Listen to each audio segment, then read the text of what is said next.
angkatan lah. Udah mau dua masuk angkatan. Sekarang sempet ada yang nanya ya, sempet nge-WA ke saya. Jadi, saya kuliah di Unigal, tapi kampusnya di mana? Terus ada lab gak? Terus fasilitasnya apa aja?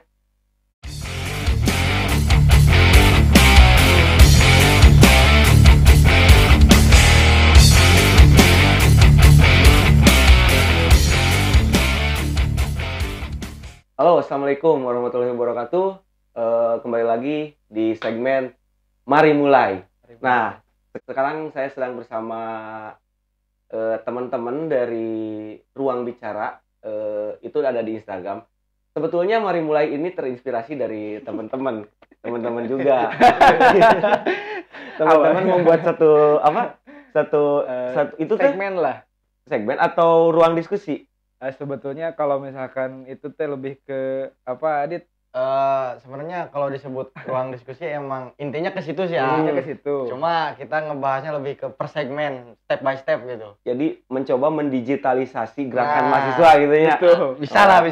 Karena kan sekarang media mainstream kan sulit untuk mengekspos kita di kegiatan-kegiatan kita. Ya, terus benar. ya dikarenakan dalam tanda kutip masa pandemi ini kan kemarin juga saya sempat melakukan live streaming bersama teman-teman Ruang Bicara. Tapi pas kita lagi ngobrol tentang pandemi entahlah. ada something lah. Malah terpotong-potong videonya dan malah tidak bisa ditampilkan dilanjut. Sebelum membahas Ruang Bicara dan Mari Mulai, kita perkenalkan diri dulu ya. Ya. Siapa? Nama saya Gian. Saya juga sebetulnya sekarang masih mahasiswa aktif di salah satu kampus di Ciamis. Terus ada Adit juga. Silakan Adit. Ya perkenalkan juga buat teman-teman. Nama saya sendiri Adit Yananda Nugraha Ramadhani. Ya. Saya juga sama Agian, masih mahasiswa di kampus di Ciamis juga. Cuma beda fakultas sama jurusan. Masih di Unigal? Iya, masih di Unigal. Gian di Unigal Poperta, Adit di FKIP. Oh, FKIP. Iya. Wih, jarang-jarang FKIP. Biasanya kan FKIP mah lebih ke cicingan gitu. Nyoba ekspos keluar lah. Explore. Jadi sebenarnya mah kan gini, kalau saya pribadi, saya kan masuk ke setiap fakultas gitu, kenal sama teman-teman yang lain di setiap fakultas. Jadi ya kenapa enggak kalau misalkan kita ya mungkin tergagasnya Ruang Bicara juga ya masukan dari teman-teman semua itu sebetulnya. Oke, berbicara tentang Ruang Bicara. Nah, saya tuh lebih tertarik ke apa yang teman-teman usung. Itu teh judul atau tema self development misalnya. Nah, sebetulnya kalau untuk awalnya karena kita ngebahasnya nanti memang akan ngebahas ada 3 segmen. Pertama di self development dulu, terkait ya pengembangan diri, peningkatan diri. Terus nanti juga akan berbicara tentang lebih ke talk about public. Ya, berbicara tentang kondisi publik saat ini itu seperti apa. Ya entah nanti mungkin kita tetap ada kritik dan saran untuk terhadap istilahnya apa ya, mau pemerintah. Kita tidak menghilangkan idealis sebagai mahasiswa lah, tetap itu dijaga. Namun ya mungkin dengan konsep yang berbeda yang kita menyampaikannya gitu. Jadi ini berbicara satu segmen dulu. Self development. Jadi tujuan teman-teman itu apa? Membicarakan tentang self development. Sebenarnya mah gini sih ya, kita tidak jauh-jauh muluk-muluk orang lain gitu. Iya. Tapi kita berkaca ke diri kita sendiri karena ya beberapa waktu ke belakang kan agak bisa disebut gabut mungkin ya. Kita di tengah masa pandemi gini, ruang diskusi secara darat sulit gitu kan. Terus kita juga bingung mau ngapain. Maka dari itu ya kita coba telaah dulu diri kita kaji dulu diri kita hingga akhirnya ternyata kalau kita terus di zona seperti ini kita juga harus berkembang gitu. Iya. Nah, saya juga baru sadar di masa-masa pandemi lah. Di masa-masa pandemi pas teman-teman pas Gian posting di WA story WA story live Instagram di Ruang Bicara terus dengan mengusung tema self development. Terus saya lihat self development pengembangan diri di masa pandemi. Di masa pandemi ternyata orang teh kieu ya gitu ya. Saya self development teh saya dilakukan tapi saya tidak sadar gitu. Dan disadarkan oleh teman-teman bahwa saya melakukan dulu tapi baru tahu judul, baru tahu apa yang saya lakukan itu ketika teman-teman ngobrol dan itu sangat menarik. pengembangan diri di masa-masa sekarang ini. Nah, nilai-nilai positif dari pandemi sekarang, nanti kalau nilai negatifnya mah kita pasti ada memang. Tapi kalau misalkan dikorelasikan dengan ruang bicara ini memang karena ya balik lagi tadi gabut, terus misalkan sekarang kan ya dengan berkembang pesatnya teknologi, digitalisasi, ya kita juga harus bisa menyesuaikan lah, adaptif lah dengan kondisi ini gitu. Soalnya kalau misalkan kita terkait misalkan melihat teknologi, kemajuan teknologi, terus digitalisasi sekarang berkembang pesat, kalau kita diam saja nggak ngapa-ngapain, ya kita ketinggalan gitu. Ya memang di satu sisi sangat dilematis sekarang menjadi mahasiswa. Banyak yang bilang kalau mahasiswa tidak gerak nih, seperti kemarin BEM UI gerakan BEM UI gerak. Ada BEM UI. Kemarin ketika mahasiswa diam-diam aja, disebutnya mana tuh mahasiswa, kemana wae mahasiswa teh nama geuning cari-carian. Itunya satu. Ketika mahasiswa gerak, ya seperti kemarin BEM UI, terus teman-teman pernah melakukan satu gerakan, disebutnya teh politis akhirnya. Nah, bagaimana cara ruang bicara ini agar terkesannya masih independen gitu, independensinya masih terjaga. Adit. Kalau masalah gitu paling ya kita yang pertama pasti lebih ke, kalau bisa disebut normatif mungkin ya. Kita agak sedikit tidak terlalu sensitif ke hal-hal yang berbau-bau politis dulu.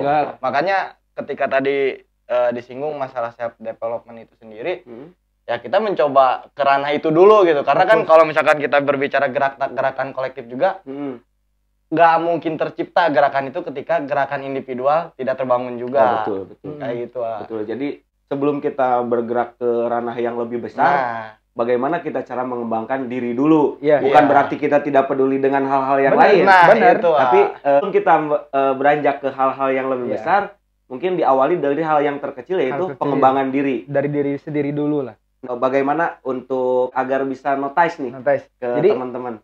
Jadi sebenarnya awalnya gini sih, sebetulnya kalau misalkan untuk ruang bicara, karena saya juga butuh asupan ilmu ataupun pengalaman dari orang lain. Nah, sebenarnya ruang bicara ini untuk istilahnya memberi ilmu kepada saya sendiri, untuk pengembangan saya sendiri. Bukan saya ingin, kalau misalkan ngasih ke orang lain, ya itu masih jauh lah.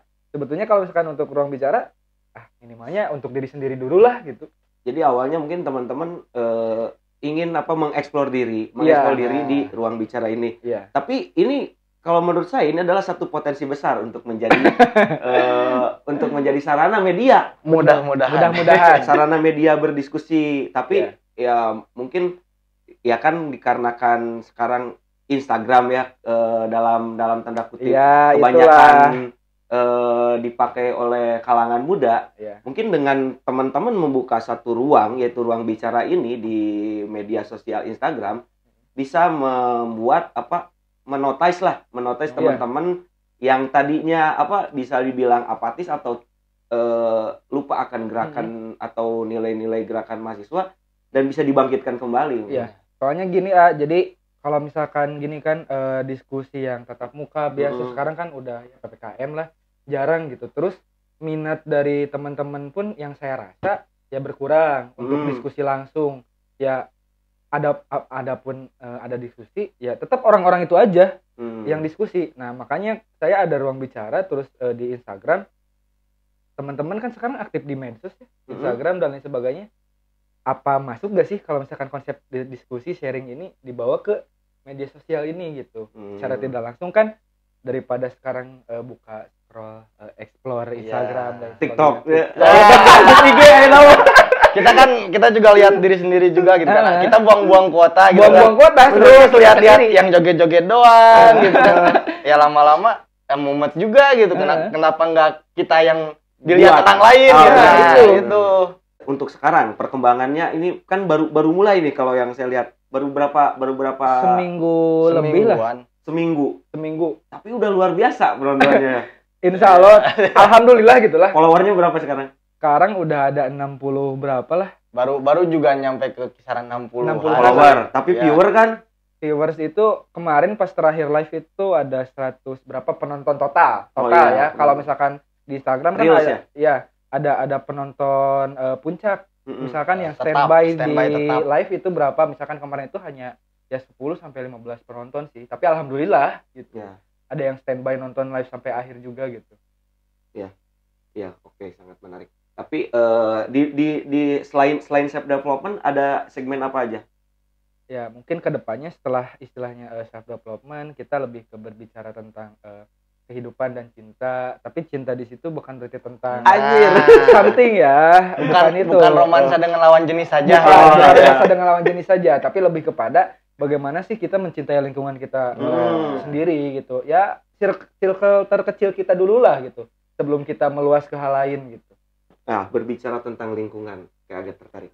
Kan teman-teman di luar gerakan di luar ruang bicara ini, teman-teman ya Gian lah khususnya sering berbicara tentang gerakan lingkungan dan gerakan lingkungan. Nah, pandangan teman-teman sekarang terkait lingkungan di Kabupaten Ciamis saja sudah sampai mana terkait pengelolaan lingkungan di Kabupaten Ciamis? Dari segi pengelolaan mungkin memang ya cukup baik, cuman memang ada hal-hal yang dirasa saya ya kurang gitulah. Yang harus dikritisi. Yang harus dikritisi ada. Contohnya kan sekarang ya kemarin kan ada terakhir itu Perbup terkait yang penggunaan plastik. Oh iya. Nah itu berarti itu suatu terobosan bagi pemerintah sendiri. Namun ya tetap harus ditingkatkan ya konsistensinya seperti apa gitu. Apakah memang hanya membuat aturan saja tanpa ada pengawasan? Ya tetap harus ada penegasan tersendiri dari pemerintah kalau misalkan memang kita fokus terhadap ya menjaga lingkungan itu sendiri gitu. Ya. Oke. Ya ngomong-ngomong kalau lingkungan memang berbasis ya di pertanian. Nah, ini untuk Adit. Dit, ini kan jarang-jarang Dit. Jarang-jarang biasanya. Sebenarnya ngebahas pre-education sih. Iya, jarang-jarang FKIP teman-teman FKIP antusias dalam dunia gerakan sebetulnya. Biasanya kan dicetak untuk menjadi seorang pendidik dan penting lulus lah gitu. Fokus guru. Biasanya target PNS ya. Target PNS. Eta teh geus sudah menjadi satu bukan budaya tapi menjadi satu hal yang melekat. Jadi satu paradigma lah. Dari dulu dari waktu saya kuliah susah untuk menjadi teman-teman FKIP bergerak dalam gerakan sosial atau gerakan mahasiswa.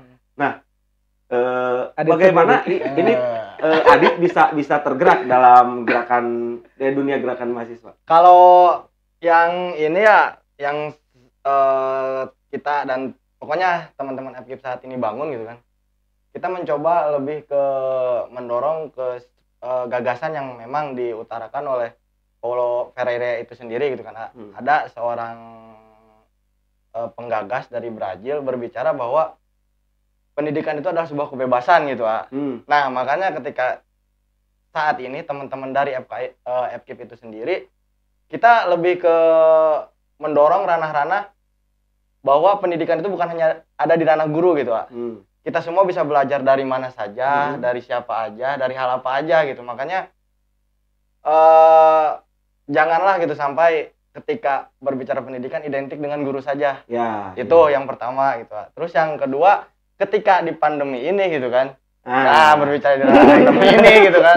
Situasi yang memang agak sedikit mencekam gitu kan. Membuat kaget. Nah, pasti hal utama yang dibutuhkan untuk generasi bangsa kedepannya salah satunya ada di ranah pendidikan. Ya, pola pendidikan seperti apa sih yang dibangun. Makanya kan berbicara pergeseran zaman, ya mau kita ditelan zaman apa zaman dipegang sama kita gitu. Kalau nggak ada transisi di zona itu sendiri. Makanya ya lihat orang-orang ke depan mau bagaimana gitu kalau misalkan nggak ada pengembangan itu sendiri. Memang saya agak miris juga melihat dunia pendidikan sekarang ya Dit ya. Bingung Kan kalau di ranah pendidikan kan sebutnya lain silabus kurikulum. Nah, kurikulum. Nah, menurut sudut pandang Adit sebagai ya sudah jelas basic lah ya. Ya basic di dunia akademisi lah mungkin ya untuk menjadi seorang pendidik nantinya. Melihat kurikulum yang sekarang efektif tidak? Efektif kognitif itu. Kalau berbicara efektivitas ya sebenarnya ada satu terobosan yang memang dilakukan oleh pemerintah saat ini. Melihat situasi saat ini seperti halnya yang diutarakan bahwa pemerintah saat ini lebih berfokus ke pengembangan skill gitu, daripada hanya sebatas selembar-selembar kertas yang nanti ujung-ujungnya didapatkan gitu kan. Nah, mungkin itu salah satu terobosan yang bisa dikatakan positif buat pemerintah saat ini. Namun balik lagi, contohnya Dit? Contohnya kan buat saat ini itu ada program lintas minat, kalau nggak salah lintas minat untuk pengembangan skill mahasiswa-mahasiswa atau pelajar-pelajar itu sendiri di ranah pendidikan yang mendorong supaya skill atau kemampuan lebih ditingkatkan gitu sih ya.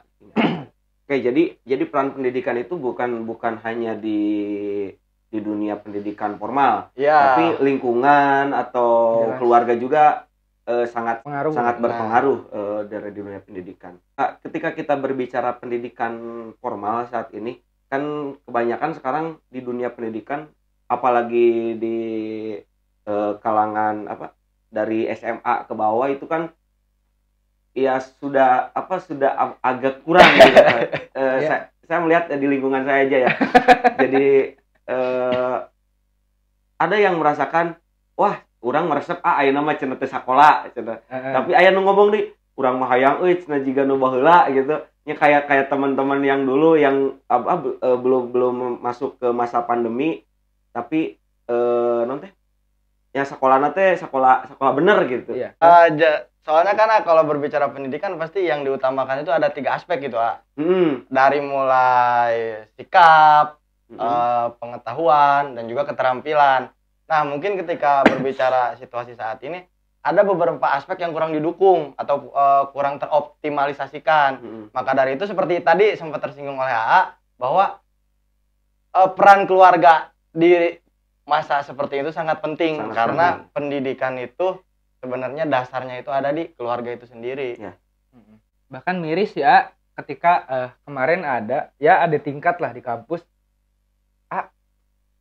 Saya kuliah di Uningga tapi saya gak tahu kampusnya di mana. Nah, pernah ke kampus? Belum pernah. Pokoknya udah mau masuk 2 angkatan lah. Udah 2 angkatan. Sekarang sempet ada yang nanya ya, sempet nge-WA ke saya. Jadi saya kuliah di Uningga, tapi kampusnya di mana?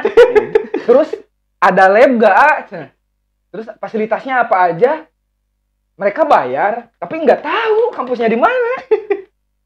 Dan mereka kuliah lagi di situ. Jadi taunya hanya sebatas Google Meet dan Zoom doang gitu. Ya mungkin ada ya alamatnya di mana, secara istilahnya apa? Di media ada alamat di mana, bentuk kampusnya gimana, tampilannya gimana. Tapi kan kalau secara langsung mereka nginjak kampus itu mungkin makanya nanya itu. Tapi yang ngeri juga gitu. Ya. Itu hal-hal kecil lah. Ya. Lebih relasi lah. Kalau yang Gian rasakan, kan ini di pertanian nih, di pertanian. Apa yang sudah didapatkan oleh kawan Gian ini di dunia pertanian, khususnya di pertanian nih, pendidikan apa? Ya, justru kalau misalkan berbicara tentang basic di pertanian sendiri ya sangat jauh dengan apa yang saya bangun sekarang. Sangat jauh dan mungkin ya bisa dibilang bertolak belakang daripada ya ilmu yang diajarkan. Ya, saya ke fakultas hukum jadi dagang. Ya, soalnya gini sih, kalau saya pribadi lebih kepada ya tadi salah satunya relasi, terus teman bertambah ya circle yang memang bisa lebih berkualitas. Dan di situ juga pola pikir kita itu terbangun gitu, terbentuk ketika kita kuliah sebetulnya. Tapi bukan masalah sekarang saya mendapat ilmu dari ya basic jurusan saya, tapi lebih kepada saya itu ya bagaimana pemikiran saya bisa berkembang dan ya belajar bisa dari mana saja sebetulnya gitu, nggak selalu di kelas. Soalnya kan gini juga nih, ada kata-kata yang menarik juga kan. Ijazah itu kan tanda kita pernah sekolah, bukan kita pernah belajar. Oh iya. Benar.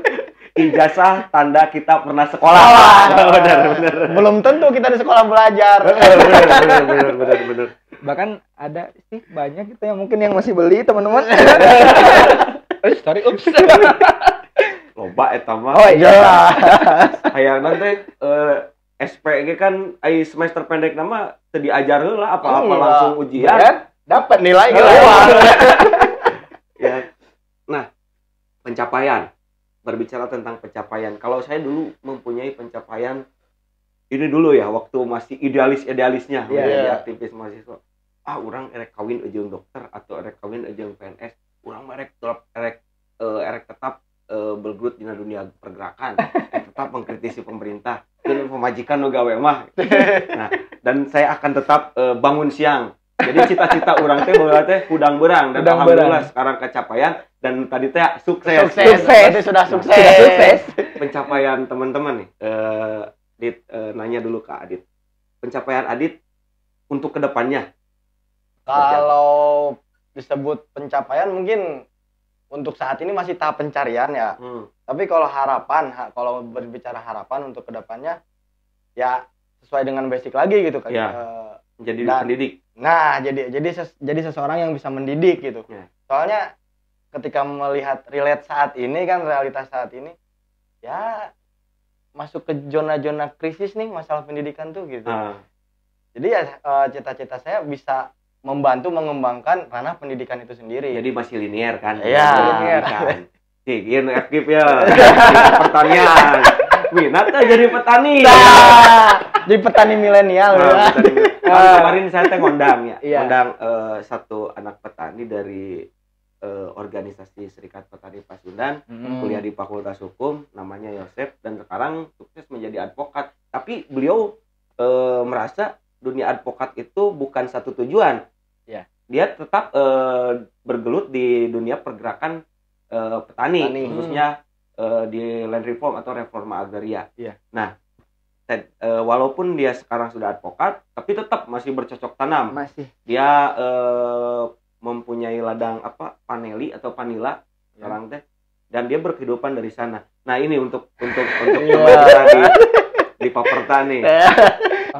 Jadi kenapa dulu bisa tertarik ke dunia pertani ke Fakultas Pertanian? Nah, sebetulnya gini, menarik sih kalau saya pribadi. Ulang nggak jawab salah jurusan. Kalau saya sih gini, sekarang yang saya lakukan memang tidak mencerminkan bahwa saya itu seorang petani ataupun yang belajar di pertanian. Lebih kepada ya dunia digitalisasi dan lain sebagainya. Tapi kalau misalkan dikorelasikan dengan ya basic saya di pertanian, basic ilmuwan itu saya, ya kenapa tidak kalau misalkan dunia pertanian ya nanti salah satunya ya bisa mungkin didigitalisasi dari segi market ataupun apa yang lainnya. Karena kalau melihat sisi sekarang pandemi, memang untuk pertanian itu yang paling stabil ketika pandemi. Tapi balik lagi, hasil panen, hasil produksinya itu kan kemana? Sekarang kan pandemi, PPKM segala terbatas. Nah, itu yang menjadi sulit gitu, dan itu perlu istilahnya saya sebagai mahasiswa pertanian, sebagai mahasiswa pertanian, saya harus istilahnya berkontribusi di sektor itu. Jadi, tapi tetap sih saya pasti akan balik ke tanah, ke kebun lah. Oh, balik ke kebun. Balik ke kebun tetap. Soalnya gini sih ya makan kita tetap bercocok tanam, padi dari tanah. Iya. Segala hal yang memang kita makan sekarang pasti hasil produksi kan. Jadi ketertarikan awal masuk ke Fakultas Pertanian itu dikarenakan basic keluarga dari petani atau seperti apa? Petani ya, pedagang ya. Petani ya, pedagang ya. Ya, soalnya gini ya, dulu itu sempet saya juga nanam kacang Manila. Kacang Manila. Lu kumaha eta teh? Itu teh dulu teh yang gede jempol putih-putih dah. Itu. Nah, sempet saya rebus sendiri, saya jual sendiri waktu SMP. Pas waktu SMA, saya dagang seblak, es cendol sama batagor. Dagang, itu real dagang. Itu sebelum saya kuliah, dan alhamdulillah terkumpul untuk biaya awal kuliah. Nanti Fakultas Ekonomi atuh. Lebih linear gitu. Berarti dagang atau ya tamat? Ya sebenarnya gimana? Saya juga bingung, nggak ada konklusinya. Hidup saya tuh mau gimana sih gitu. Makanya saya ya butuh pengembangan diri dulu, mengalir lah. Benar, memang harus semengalir mungkin. Kalau dulu kan saya masuk Fakultas Hukum itu dikarenakan saya sering sering dijolimi oleh hukum. Nah, kan saya bolong mau geng motor ya. Urang nunggul tila ditahan. Anu kedua, urang ditenggel tila, terus urang ngalawan. Anggar ditahan. Kan urang bingung, anjing kudu asup ya pokoknya hukum, sampai apa hukum. Nah, masuklah saya Fakultas Hukum. Ketika saya mengerti dan menuju ke realita yang sebetulnya, ke kehidupan yang sebetulnya setelah saya menikah dan lain-lain, ya yang paling merdeka itu adalah bertani dan berdagang kalau menurut saya. Jadi sangat pas sekali ketika berbicara tentang pertanian dan perdagangan. Karena kan ketika kita berbicara pertanian di masa pandemi, semua orang bertani, ya hasilnya mau kemanakan? Itu kembali lagi. Lebih ke distribusinya, karena harus ada solusi untuk mendistribusikan hasil tanah itu. Nah, salah satunya gini, yang saya bayangkan gini, kenapa saya di pertanian, terus ada Adit juga, karena salah satu penunjang perekonomian, ya tetap pendidikan. Ya, tetap pendidikan. Benar. Makanya sering diskusi lah. Jadi saling berhubungan. Saling berhubungan, soalnya ketika misalkan ya kualitas perekonomian setiap keluarga itu ingin meningkat, balik lagi ke pendidikannya kayak gimana? Benar. Itu karena itu salah satu penunjang mungkin ya, bukan berarti secara keseluruhan pendidikan itu menjadi penunjang perekonomian, enggak juga sih. Dan berbicara pendidikan juga harus ditunjang oleh pertanian itu sendiri. Oke. Nah, untuk ruang bicara ini berarti tidak hanya menutup diri di pengembangan diri, tapi untuk kedepannya mungkin akan lebih diperluas lagi lah untuk mengkritisi pemerintah mungkin. Ya bisa ketika memang ya diperlukan gitu. Ketika diperlukan ya pasti kita akan tetap menjaga idealis kita sebagai mahasiswa sekarang, tapi setelah nanti pasca mahasiswa ya mungkin bisa disesuaikan lah, istilahnya apa, gerakan tetap akan terbangun oleh teman-teman ataupun saya sendiri, namun dengan konsep yang berbeda, penyampaian yang berbeda, karena ya tetap dinilai daripada apa ya, konsep intelektualnya tetap itu harus terjaga, nggak apa sih, gerasa gerusu gitu kan, tetap harus terjaga gitu. Secara subjektif mungkin. Memang kita hanya perlu mengkritisi saja tanpa perlu memberi solusi. Justru pemerintah hadir untuk memberi solusi terhadap masyarakatnya. Tetapi ya kenapa tidak kalau misalkan kita punya solusi yang memang itu ya bisa membangun, ya kenapa enggak kalau kita sampaikan. Oke. Ini ruang bicara ini live-nya tiap harian? Kalau kita ada penyesuaian jadwal lagi sekarang, soalnya kan ini tingkat akhir, kita lagi nyelesain studi akhir kita. Nah itulah, tetap kan tanggung jawab utama kita kan tugas akademik. Tetap kalau misalkan nanti udah selesai, mungkin ya kita ada penyesuaian lagi. Berarti jadwalnya paling kita dalam seminggu itu sekarang kalau misalkan buat live 2 atau 3 kali lah. 2-3 kali tiap hari? Tiap hari Senin berarti. Senin, terus Kamis, Sabtu 2 jam. Tetap sih baru merangkak di 30 menit. 30 menit. Itu baru di situ. Di jam sabar aja jadwal nanti. Untuk jadwal sendiri bisa kawan-kawan nanti lihat juga kan gitu kan, masalah di jadwal. Instagram. Bisa lihat dan nonton juga pukul 19.30 sampai pukul 20. Jadi bisa nonton ya Mas. Nah, kalau saya tiketnya orang jangan nonton. Jangan lupa follow Instagramnya Ruang Bicara Bersama. @ruang bicara bersama. Nanti teman-teman di sana bisa berkomentar, bisa juga masuk di ruang diskusi, bisa masuk ke ruang obrolan gini. Bisa karena tagline kita tetap semua orang berhak berbicara. Semua orang berhak berbicara. Mantap. Oke, mungkin terima kasihan Dit, makasih udah mau berbagi di Mari Mulai. Sebetulnya Mari Mulai juga